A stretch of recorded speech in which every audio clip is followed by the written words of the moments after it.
అందులో నుంచి 122 అధ్యాయము 6వ వచనం 7వ వచనం అందరం కలిసి చదువుకుందాం. కీర్తన గ్రంథం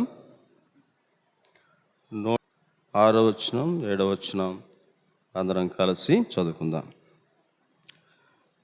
యెరూషలేము యొక్క క్షేమం కొరకు ప్రార్థన చేయుడి. యెరూషలేమా, నిన్ను ప్రేమించువారు వర్ధిల్లుదురుగా. నీ ప్రాకారంలో నెమ్మది కలుగునుగాక, నీ నగరంలో క్షేమం ఉండునుగాక. చాలండి, ప్రార్థన చేసుకుందాం.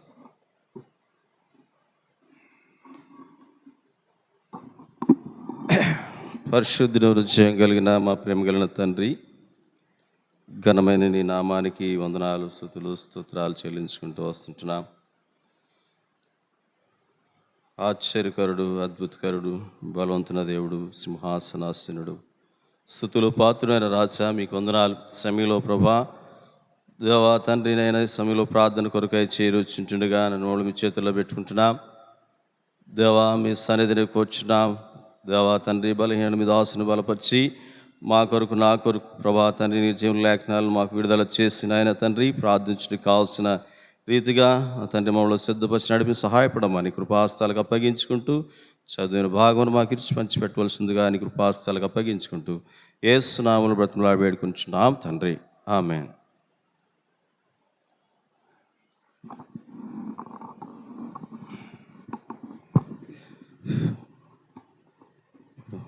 ఇక్కడ చూసినట్లయితే యెరూషలేము యొక్క క్షేమం కొరకు ప్రార్థన చేయుడి అని చెప్పినట్లు. అంతేకాకుండా ఇంకేముంది? యెరూషలేమా, నిన్ను ప్రేమించువారు వర్ధిల్లుదు. దేవుని యొక్క ఇంటిని లేదంటే దేవుని ప్రజలను ప్రేమించేవారు వర్ధిల్లేవారుగా ఉండేవారు ఉంటారు. అయితే ఇదంతా మనకు తెలిసినటువంటి భాగము. అయితే మన ప్రార్థన కొరకు కొన్ని మాటలు మాత్రం చూసుకుని వెళ్ళిపోదాం. ఇక్కడ చూసినట్లు కింద వచ్చులో కూడా నీ ప్రాకారంలో నెమ్మది కలుగునుగాక. ప్రాకారం వేరు, మరి ఆయన సన్నిధిలో ఆయన యెరూషలేము అంటే యెరూషలేము అంటే మరి యెరూషలేము క్షేమం కొరకంటే దేవుని మందిరం అంటే ఏంటి అనుకుంటే, దేవుని మందిరము అనగా దేవుని యొక్క ప్రజలు. ఆయన ప్రజలు, మరి ఆయన ప్రజలను ప్రేమిస్తే ఆయనను ప్రేమిస్తున్నట్టు. అయితే అంతేకాకుండా మరి ప్రార్థన ఎవరి కొరకు చేస్తున్నామంటే మందిరం కొరకు మందిరం కొరకు ప్రార్థన చేయడం అంటే తన ప్రజల కొరకు. మనం ఎవరి కొరకు చేస్తాం? ఆవరణలో చేరి వచ్చి ఆ యొక్క మరి దేవుని యొక్క ప్రజల నిమిత్తం, ఆయన ప్రజలైన వారి నిమిత్తం, మరి లేదంటే మన అక్కరగా ఉన్నటువంటి వాటి నిమిత్తం ఎవరికైతే ఎటువంటి అక్కర్లు కలిగి ఉంటున్నావో అన్నీ కూడా మనం ప్రార్థించేవారుగా ఉంటాం. అయితే దేవుని యొక్క మరి కృప ఏంటంటే, ఆయన యొక్క మరి ఆశ ఏంటంటే, ప్రార్థన అనేది మరి దేవుని యొక్క ప్రజల నిమిత్తం ప్రార్థిస్తూ ఉంటున్నప్పుడు మరి ఆయన మరి ఘనపరచబడేవాడు ఉంటాడు. ఇక్కడ చూసినట్లుగా ఇందాక పాటలో, లాస్ట్ పాటలో మరి ఆయన యొక్క అబ్రహాము తన యొక్క మరి అన్న కుమారుడైనటువంటి మరి వారి కొరకై ఎంతో ప్రయాస, ఎంతో ప్రయత్నం, ఎంతో మరి దేవుని దగ్గర అడుగుతూ వచ్చేవాడు ఉంటున్నాడు. మరి ఆ యొక్క పట్టణం నిమిత్తం మరి ఎంతో ప్రభు అగ్ని కురిపించిన అయి ఉన్నప్పుడు మరి దేవుని దగ్గర ఎంతగానో అడుగుతూ వచ్చినట్లుగా చూస్తాం. అయితే అటు రీతిగానే మరి ఏంటంటే ప్రార్థన ఎవరి దగ్గర వినిపిస్తూ వచ్చినాడంటే ఎవరి కొరకు? మరి యొక్క పట్టణం నిమిత్తం కాపాడబడ్డ కొరకై దేవుని దగ్గరే ప్రార్థిస్తూ వచ్చినటువంటి వాడు ఉంటున్నాడు. మరి కనీసం మరి 10 మంది ఉన్నా కూడా ఆ పట్టణాన్ని కాపాడుతానని ప్రభు చెప్పిన వాడు ఉంటున్నాడు. అయితే అక్కడ చూసినట్లయితే 10 మంది కూడా లెక్కల్లో కనపడినట్టుగా లేదు. అయితే అక్కడ ఉన్నటువంటి ప్రజల వరకు దేవుని చిత్తంలో ఉన్నటువంటి వారిని మరి ఆయన ప్రయాసను బట్టి ఆ కుటుంబం మాత్రమే మరి బయటికి తేబడుతూ వచ్చింది. అయితే ఇక్కడ చూసినట్లుగా చూద్దాం రండి.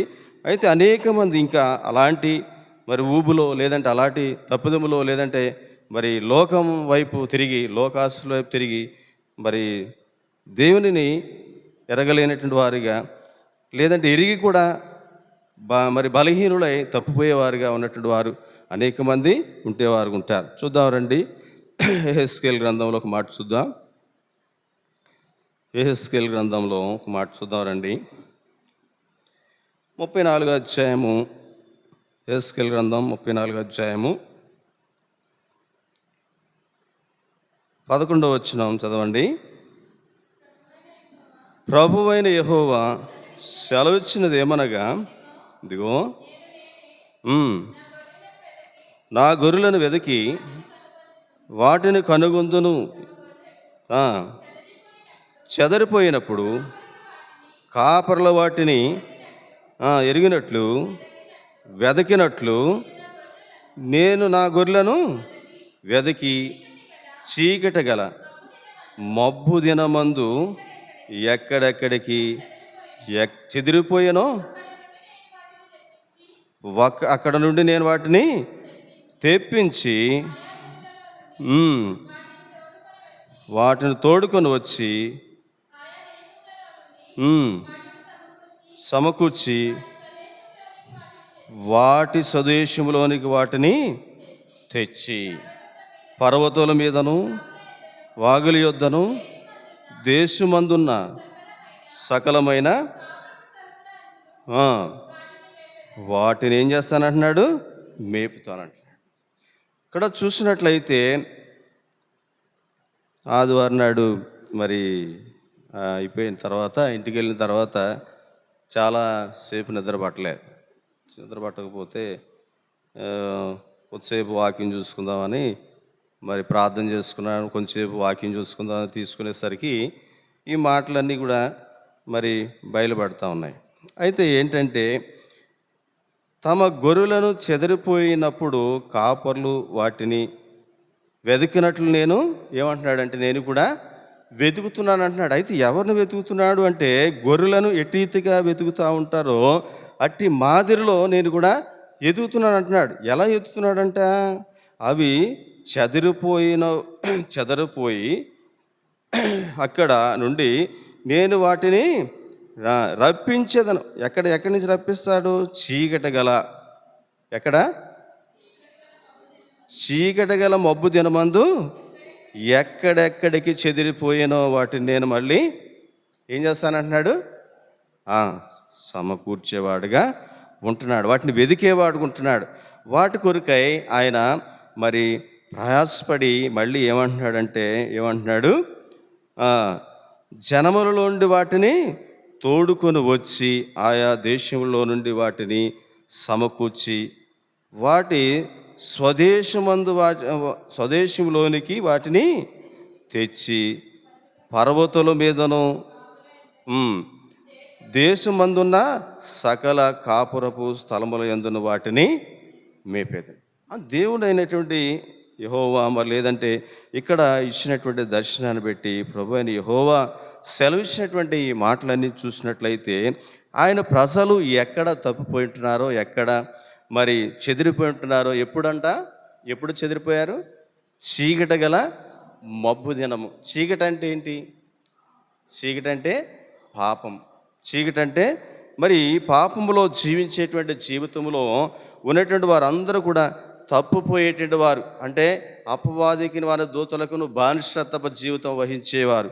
అయితే మరి ఏమాత్రం కూడా మరి అక్కడ చూసినట్లయితే మరి ఆ యొక్క అబ్రహాము మరి బ్రతిమాలుకుంటూ వచ్చినప్పుడు ఆ యొక్క మరి పట్టణాన్ని కాపాడడానికి, ఎందుకని ఆ పట్టణాన్ని కాపాడడానికి అబ్రహాం అంతరీతిగా ప్రయత్నం చేస్తూ వచ్చినాడంటే, అక్కడ ఉన్నటువంటిది ఏంటి?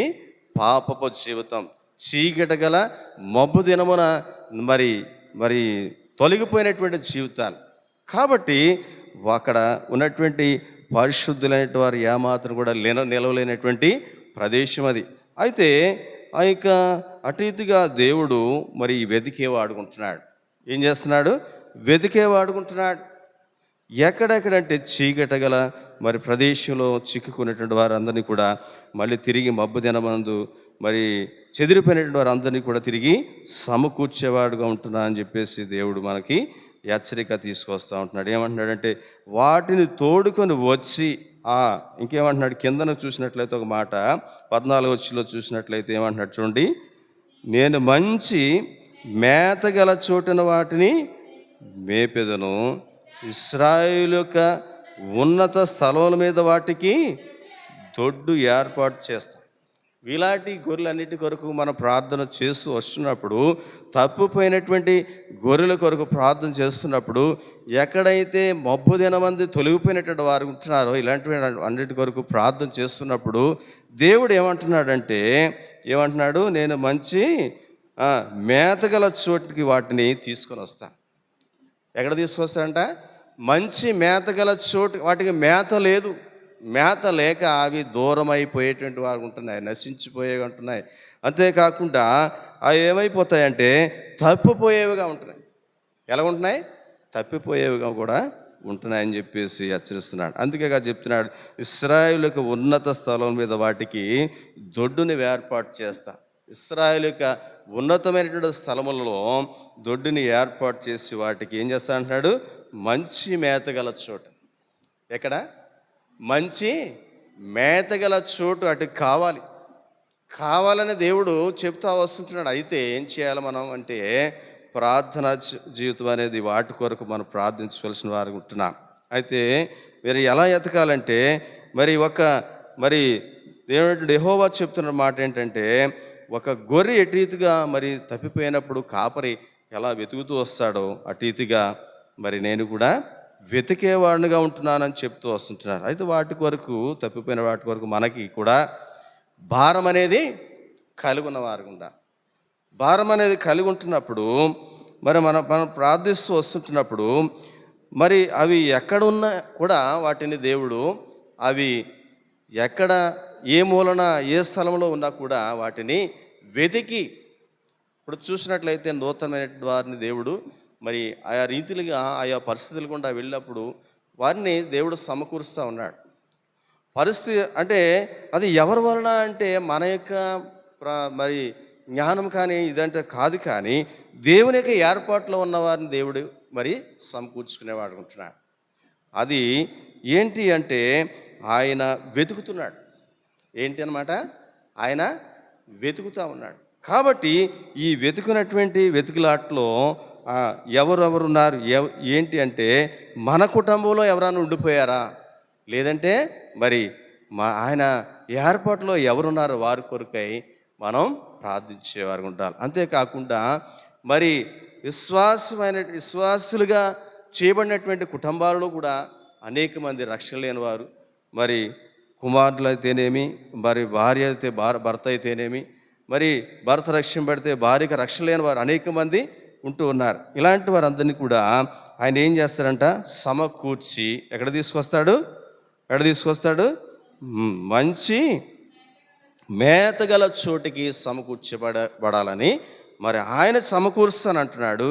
మనం కూడా వాటి కొరకు అంటే ఇక్కడ ఏం చెప్తూ వస్తుందంటే, మరి యెరూషలేము క్షేమం కొరకు ప్రార్థన చేయాలి.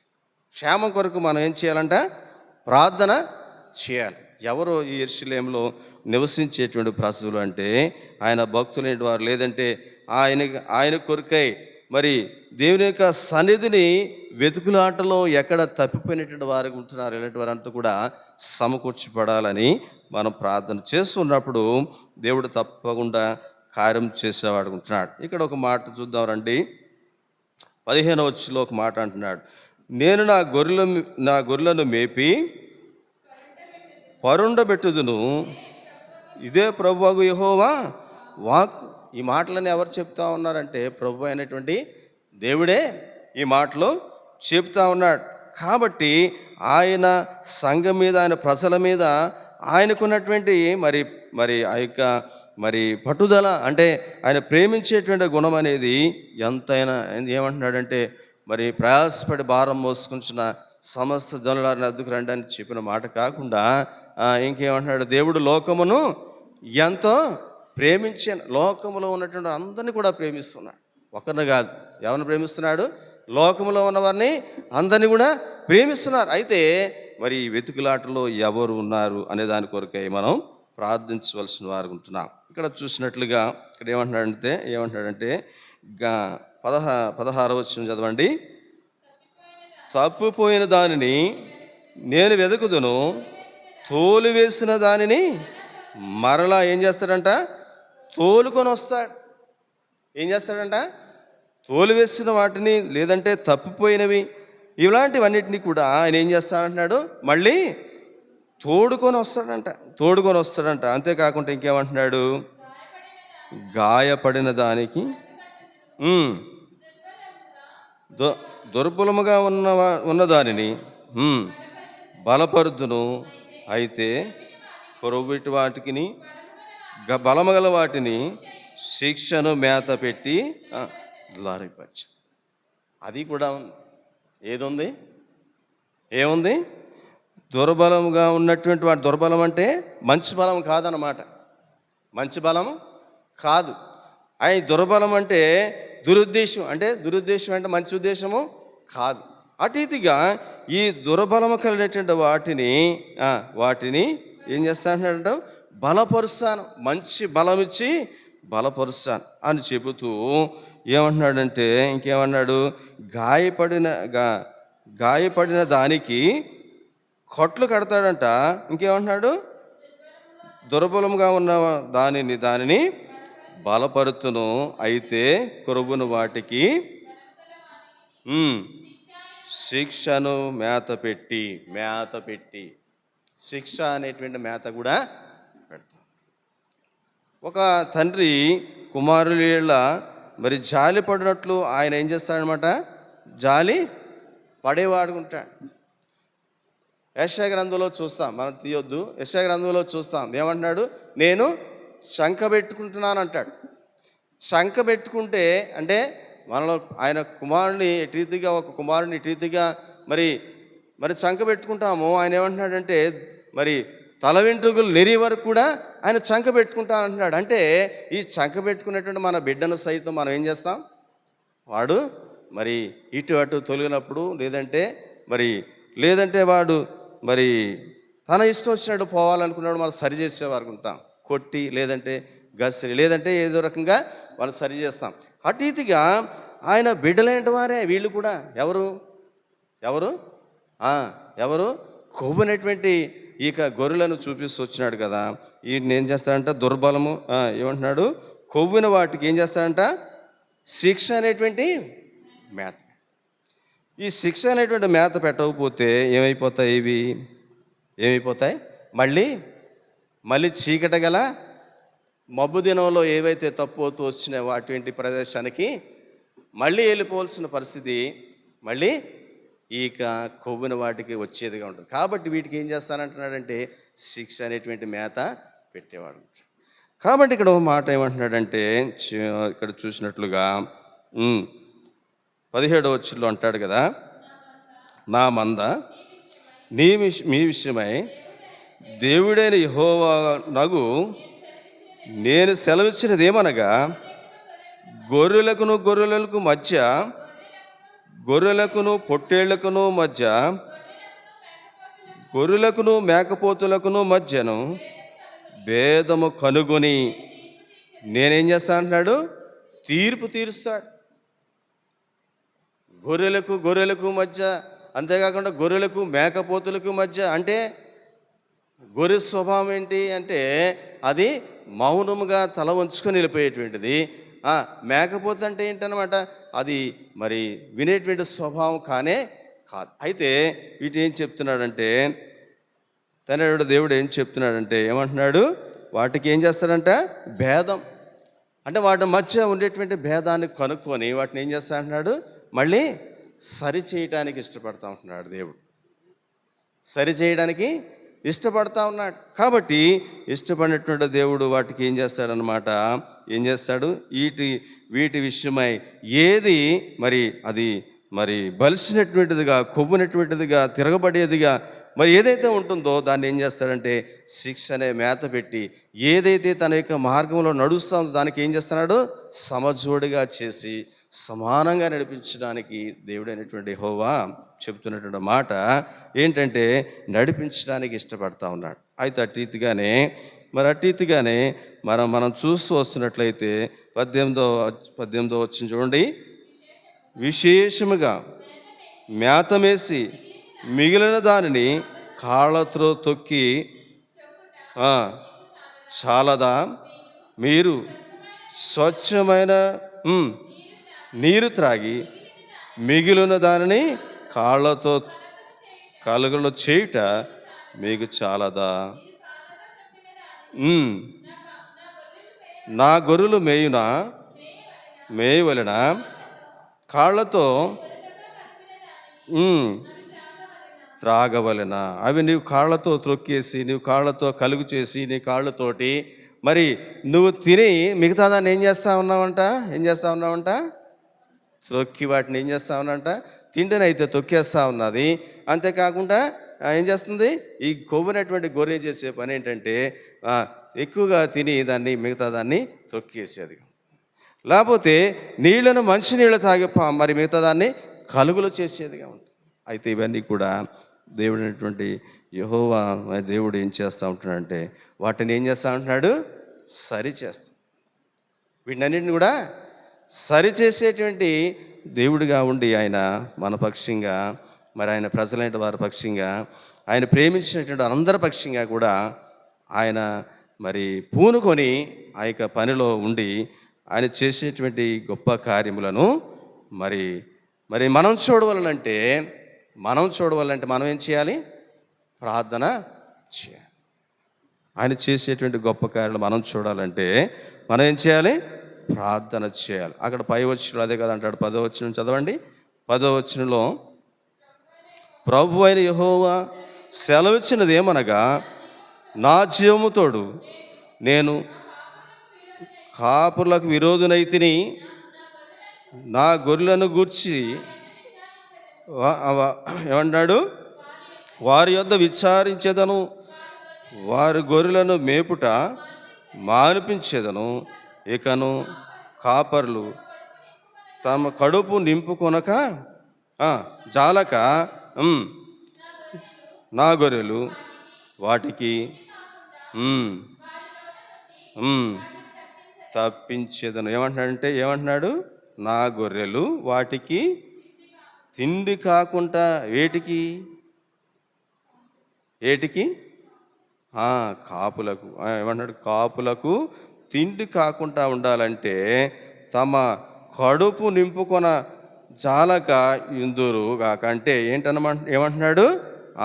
వాటికి ఆహారం అయిపోకుండా ఉండులాగున వాటి గొర్రెలను ఆయనే ఏం చేస్తా అంటున్నాడంటే ఆయనే సరిచేసి వాటికి ఏ రకంగా మరి నేను వాటిని సెట్ చేయాలని మరి కొవ్వున వాటిని నెమ్మదిగా వాటిని సెట్ చేయడానికి దేవుడు ఇష్టపడుతూ ఉంటున్నాడు. తప్పిపోయిన వాటిని సమకూర్చడానికి ఇష్టపడుతున్నాడు. మబ్బు దినాన్ని తప్పిపోయిన వాటిని మళ్ళీ తిరిగి నూతనమైన వెలుగులోకి తీసుకురావాలని ఇష్టపడుతూ ఉన్నాడు. అటు ఇటుగా ఆయన చేస్తూ ఉంటున్నాడు. కాబట్టి చూద్దాం రండి. ఇక్కడ చూసినట్లుగా మనం ప్రార్థనలోకి వెళ్ళిపోదాం.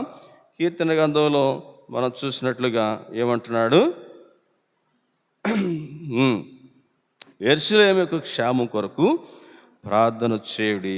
యెరూషలేమా, నిన్ను ప్రేమించువారు వర్ధిల్లుదురు. నీ ప్రాకారంలో నెమ్మది కలుగునుగాక, నీ నగరిలో క్షేమముండునుగాక.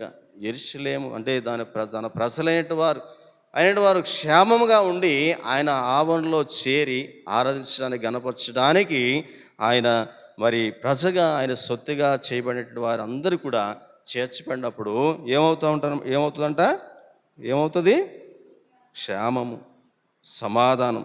అంతేకాకుండా కింద వచ్చులో చూసినట్లయితే ఏమంటుంది? మన దేవుడైన యెహోవా మందిరము నిమిత్తము నీకు మేలు చేయ ప్రయత్నించేదని. ఆ పై వచ్చులో చూసినట్లయితే ఏమంటున్నాడు? నా సహోదరుల నిమిత్తమును నా సహవాసుల నిమిత్తమును నీకు క్షేమం కలుగును గాక అని నేను అంది. ఏమంటున్నాడంటే ఆయన సహోదరులు, ఆయన ప్రజలేంటి వారి కొరకు ఆయన మేలు చేయడానికి ఎవరంటే దావీదు రాజు రాస్తున్నటువంటి ఈ కీర్తనలో ఆయన చెప్తున్నటువంటి మాట. కాబట్టి ఆయన మందిరం నిమిత్తం ప్రార్థన కలిగి ఉండేప్పుడే, ప్రార్థన చేస్తూ వస్తుంటున్నప్పుడే మనం ఏమై ఉంటాం చూద్దాం రండి ఒక మాట. ఏమై ఉంటాం? ఆ పై వచ్చులో చూసినట్లయితే 3వ వచనం చదవండి. 3వ వచనం. యెరూషలేమా, ఉమ్, కనబడుచున్న కన ఇశ్రాయేలుల నిమి నియమింపబడిన శాసనాలను బట్టి కృతజ్ఞతాస్తుతులు చెల్లించుటకై వారి గోత్రములు, యెహోవా గోత్రములు అక్కడికి ఎక్కడికి ఎక్కి వెళ్తాయి అంటే ఆయన యొక్క మరి కోరుకున్నటువంటి ప్రదేశానికి ఆయన ప్రజలైన వారందరినీ కూడా సమకూర్చేకుండేవాడుగా ఉంటున్నాడు. ఎక్కడికి? యెరూషలేముకి, లేదంటే ఆయన నివసించేటువంటి స్థలానికి, దేవుడు నివసించేటువంటి స్థలానికి ఎక్కి వెళ్ళేటువంటి వారు ఉంటారు. కాబట్టి అటు రీతిగా మరి అందుకనే ఏమంటున్నాడంటే యెరూషలేము కొరకు ఏం చేయాలంట? యెరూషలేము క్షేమం కొరకు ప్రార్థన చేసేవారు ఉండాలని కోరుతా ఉన్నాడు. కాబట్టి అటు రీతిగా మనం ప్రార్థన చేద్దాం. మరి చెదిరిపోయినటువంటి పరిశుద్ధుల కొరకు ఆ దేవుడు సమకూర్చుకునేలాగన, అంతేకాకుండా మరి